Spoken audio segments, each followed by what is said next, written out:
My review for but in actuality, inevitably, why can't I talk today? Supportings Tatums, but my, and I will.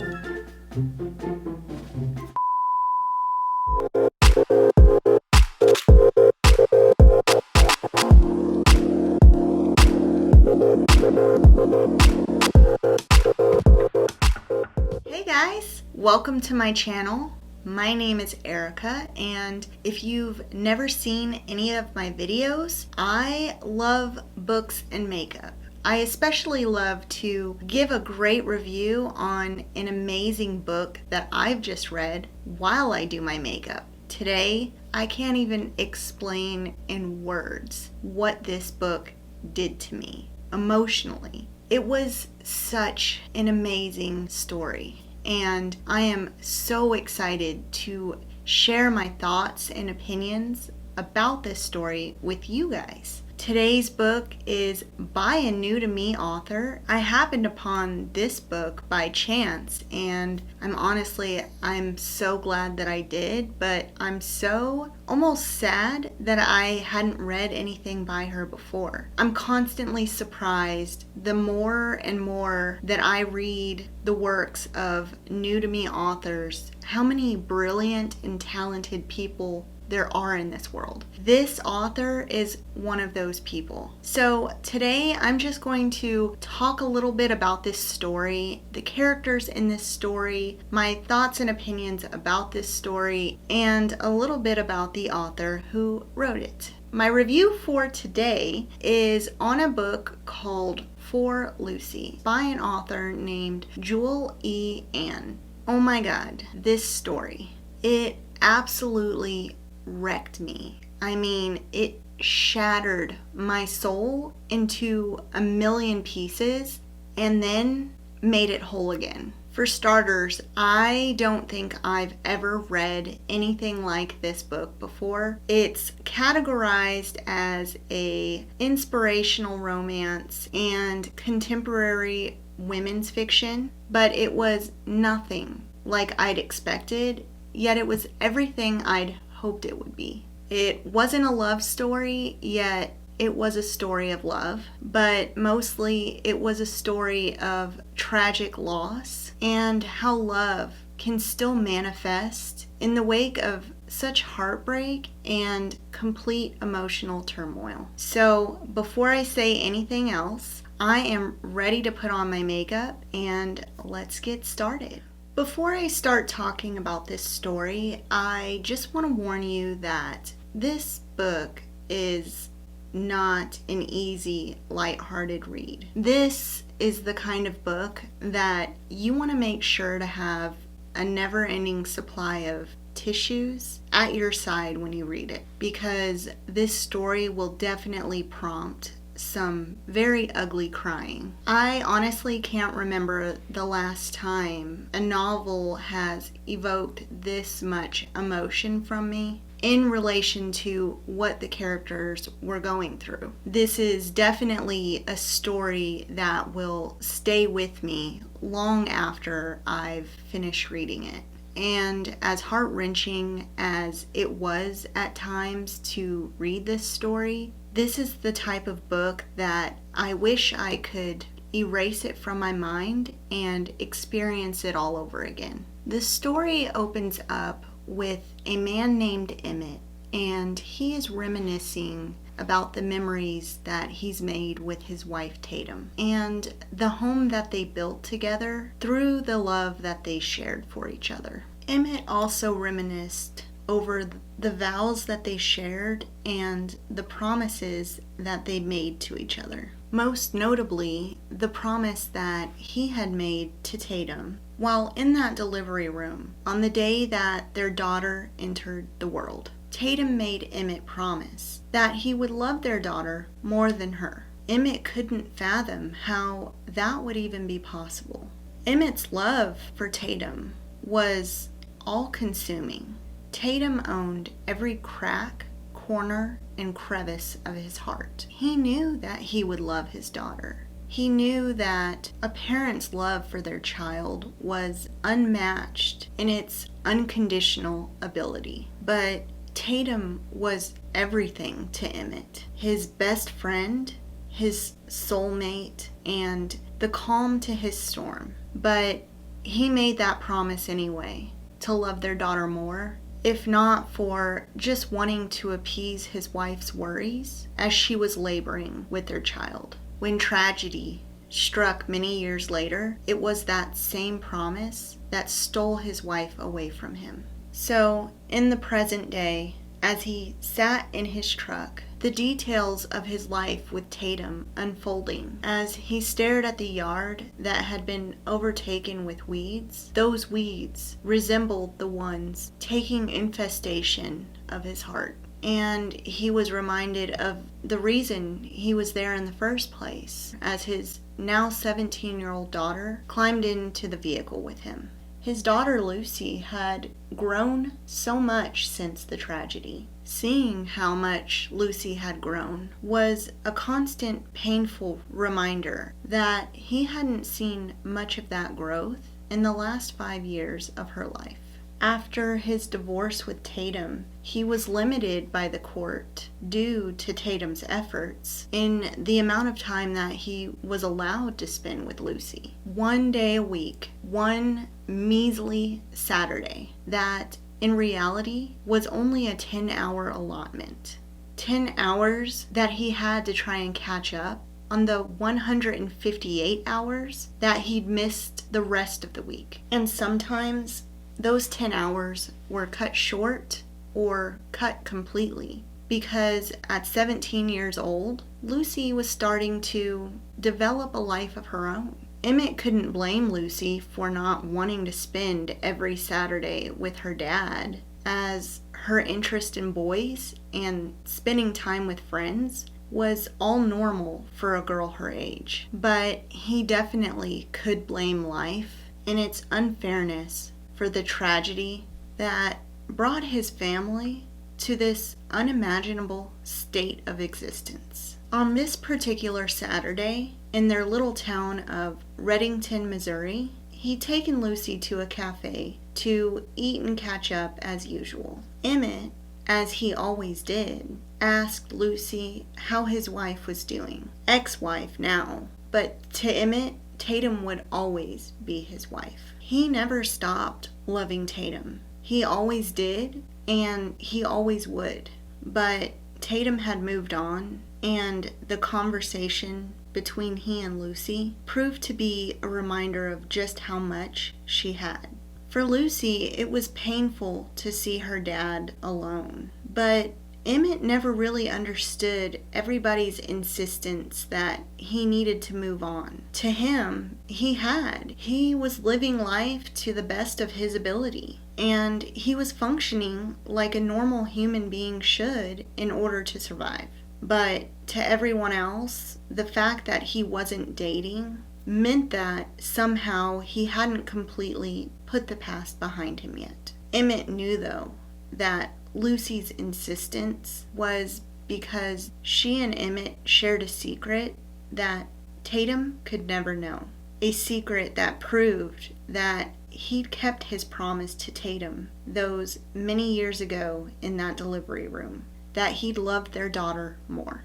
I'm at a stopping point, so I'm going to go ahead and put my eyebrows on, and when I come back, I'll talk a little bit more about this story. I will be right back. I'm back, and my eyebrows are done, so let's get back to the story. As the book moves from present day to past events, you learn that Emmett and Tatum met by chance at a bar where she'd been scheduled to meet someone else on a blind date. Someone else that coincidentally had red hair and a gray shirt, just like Emmett did that night.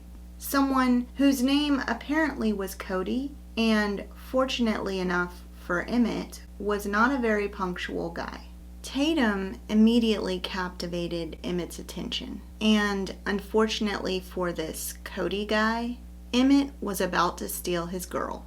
After inviting Tatum to a cafe across the street, their intentions for one drink turned into conversation and a shared meal. Emmett couldn't remember having been that fascinated by another person, let alone another woman. He was smitten from the start, but it was all under the guise that he was this Cody guy, because he still hadn't told her, in fear that she would end their night together. Of course, when Emmett finally confessed to Tatum that he wasn't Cody, she was appalled that he lied to her. And she was angry because he'd caused her to stand her blind date up. But in actuality, it ended up becoming a running joke between Emmett and Tatum as their relationship inevitably developed. Tatum would jokingly refer to Emmett as Emmett the Thief. So after the tragedy, when he'd lost his wife, he reminded himself that she was never really his to begin with.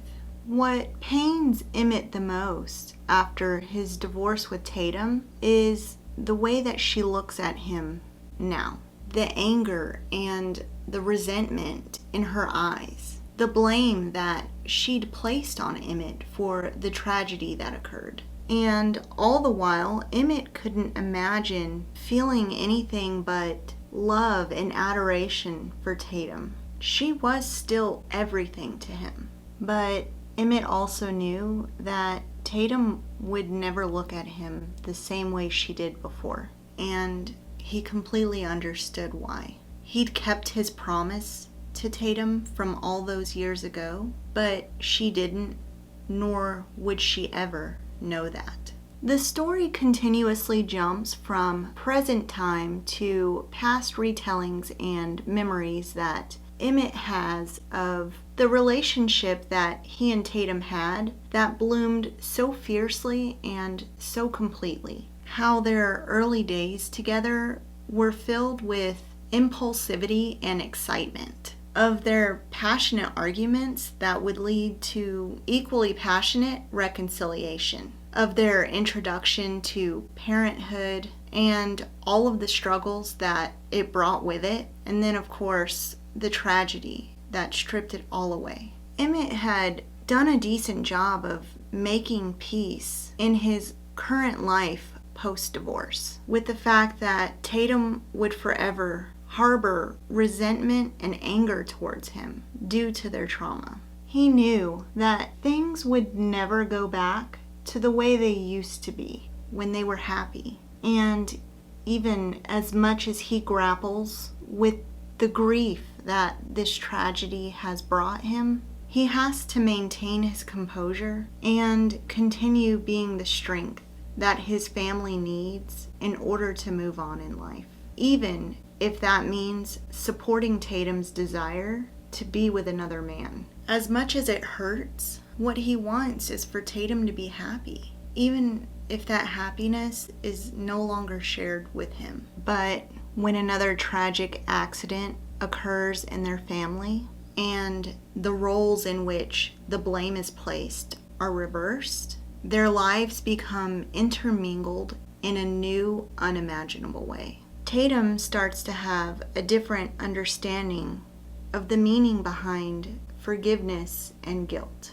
She starts to understand that maybe her anger and resentment toward Emmett were misguided, and now she starts to question how they got to this place. Emmett and Tatum began to share in their feelings of guilt, but for entirely different reasons. And you also learn that Tatum really hasn't found happiness in somebody else. She's just found a means to escape the reality of the past that still haunts her. A way for her to make new memories in order to drown out the old ones. And Emmett is persistent in his pursuit to get her to embrace the memories of the past and channel them into something positive. I am at a stopping point. My camera battery is going to die very soon. So I'm going to go ahead and do the rest of my makeup off camera. When I come back, I'll talk a little bit more about this story, what my final thoughts and opinions on it are, and a little bit about the author. So I will be right back.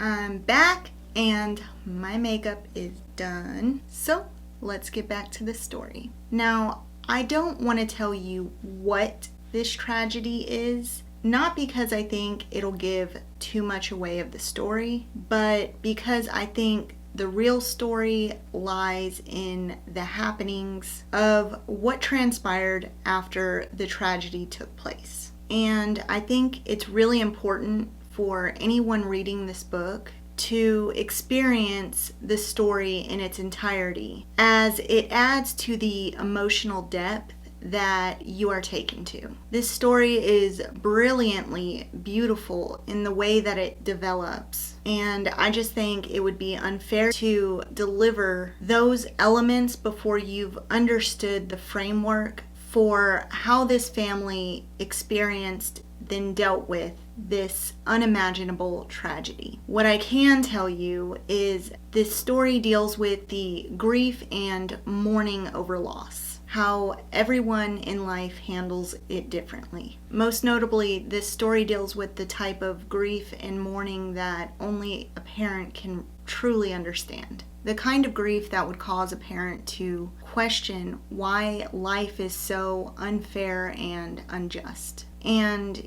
even the kind that would have someone questioning whether there was a higher power. Like I said, this is the first book that I have read by this author, and I can tell you that it will not be my last. Not only does this author have such a great ability to write about grief, loss, tragedy, love, and forgiveness in such a poetic way, but she was able to make me so emotionally invested in the characters in this story that I had no choice but to feel every emotion that they were feeling. I also found throughout the story that even through the heaviness of this story, the author had a really amazing way of interjecting humor appropriately in order for the reader to experience that roller coaster of highs and lows, much like the characters experienced in their life together.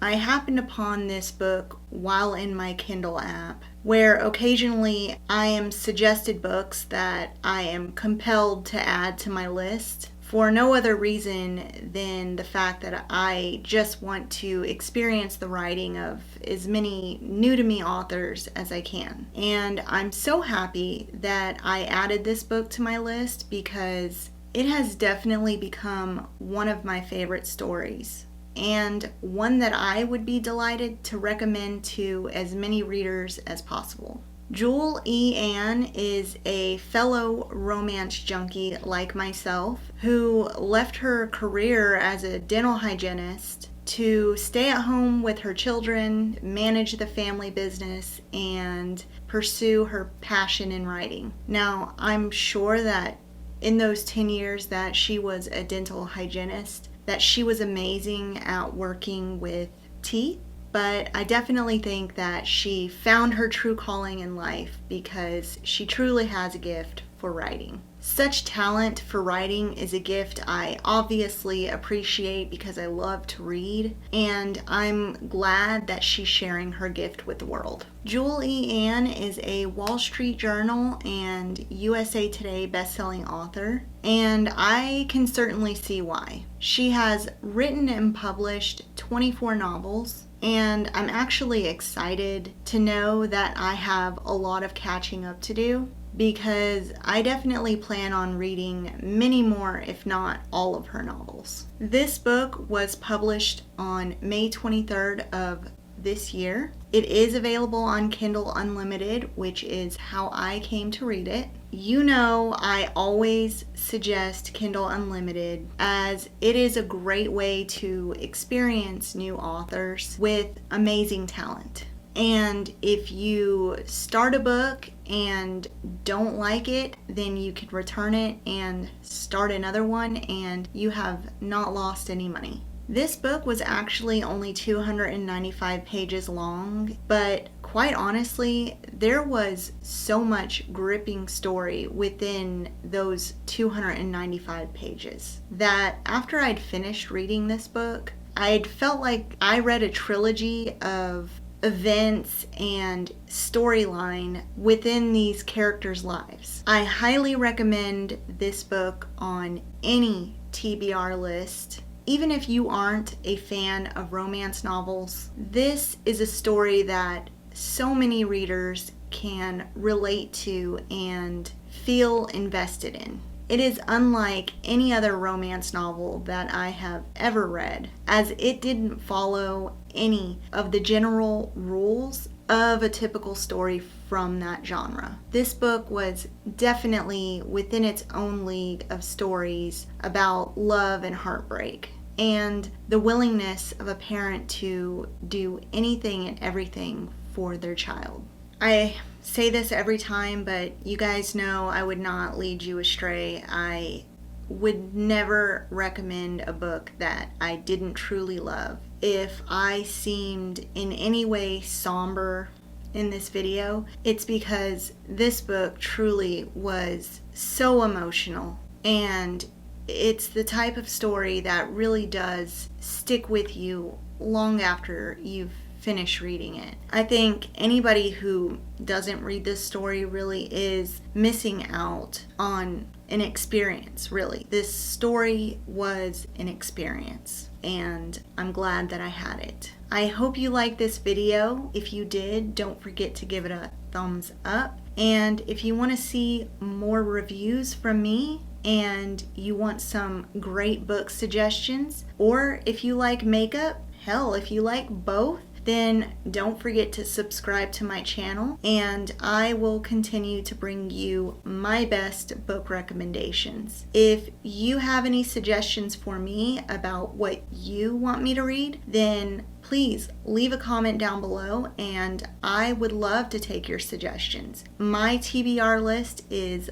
always open for new books to add. I read a lot of books, and most books that I read do not make it in a video. I'm a one-man band, and I do this all on my own. The ones that I do feature in my videos are ones that truly stuck with me and that I felt connected to, or that really made me feel something. And this book, it made me feel a lot of things. I will list all of the makeup I used today in this video down below in the description box in case you're interested. And thank you guys so much for watching. Thank you for your time and for your support. And I hope that you take my suggestion today to read this book. I hope you add it to your TBR list. Help support another author. If you read this book, definitely don't forget to leave a review. That helps authors so much, and they really appreciate it. I hope you guys have a great rest of your week. Y'all stay safe out there, and I will see you in my next video. Bye.